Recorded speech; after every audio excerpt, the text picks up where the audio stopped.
Another deadly threat born alive after her mum refused to terminate her, this Aussie baby faced. Before we begin, make sure to smash that like button, subscribe to our channel, and click the notification bell for more amazing videos.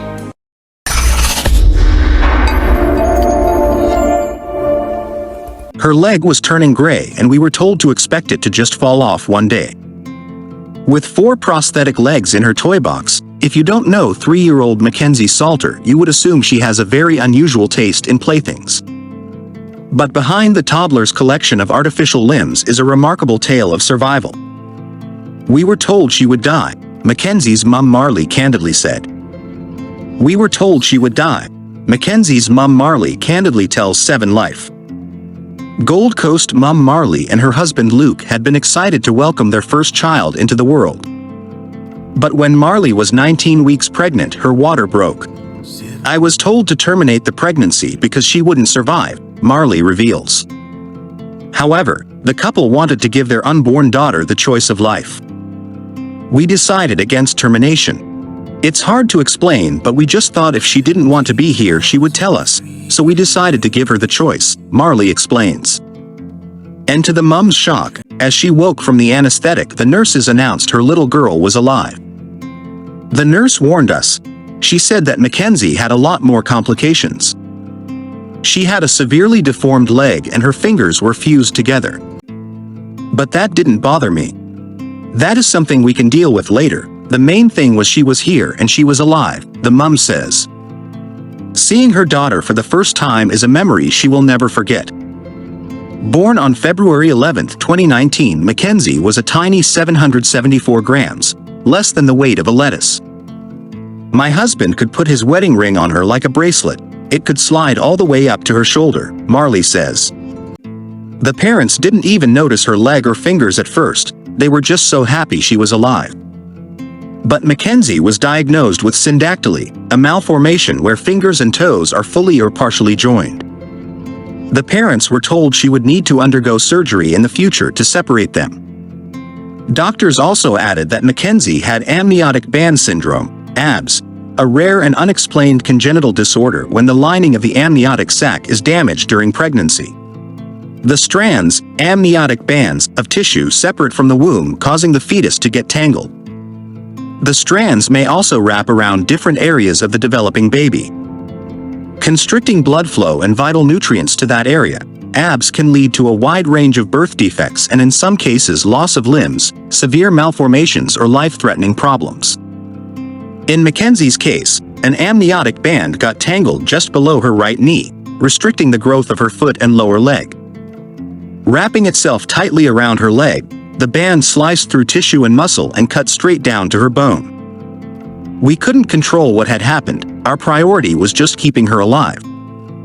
Taking it day by day, Marley says.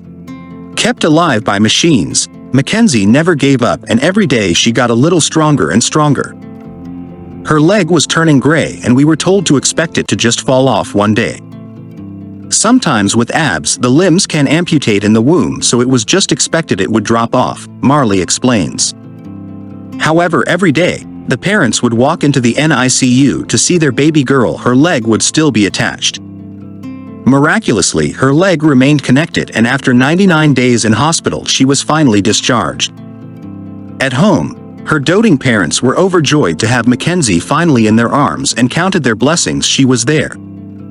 But a few months later, Makenzie took a turn for the worse and was diagnosed with sepsis, a life-threatening condition where the body begins to attack itself. Often occurring in immune-compromised individuals, sepsis can lead to septic shock, limb loss, organ failure, and even death. Raced to hospital, Makenzie's leg was turning deep purple, one of the first signs of sepsis. They told us she needed an emergency amputation, the mum reveals. The surgeons used the amniotic band marking as a guide and successfully amputated Makenzie's leg just below her right knee. The operation was a success and Makenzie was finally ready to leave hospital for good. The brave tot continued to show her fighting spirit. The first month after her amputation, she began crawling and a month later she was standing. She uses her stump like she is kneeling and then her other leg like everyone else, Marley explains. At 16 weeks, She was fitted with her first prosthetic, and from that moment on, Makenzie couldn't be stopped. Her first prosthetic had Ariel printed on it. I remember she was walking like 100 meters between my husband and I, and we thought, let's go out in the backyard so she can try and walk a little bit further. But she just took off and walked straight past us and kept going. Her mum laughs. Since then, Makenzie has had surgery to correct her fused fingers and toes, and every 9 months, she has been fitted with a new prosthetic to keep up with her growing body. Now the toddler is sporting a very fashionable tie-dye print she picked out herself. She can move freely around without it too. She proudly hops around the house on one leg with ease, only opting for her prosthetic when she is running around the park. With the spare artificial legs now in the toy box, Makenzie and her 6-month-old sister Madeline love playing with the outgrown limbs.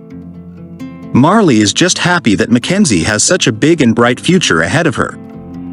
We were told even if she did survive the birth, that she would most likely have severe cerebral palsy, that she would be wheelchair-bound, would never talk and be severely disabled, the mum explains.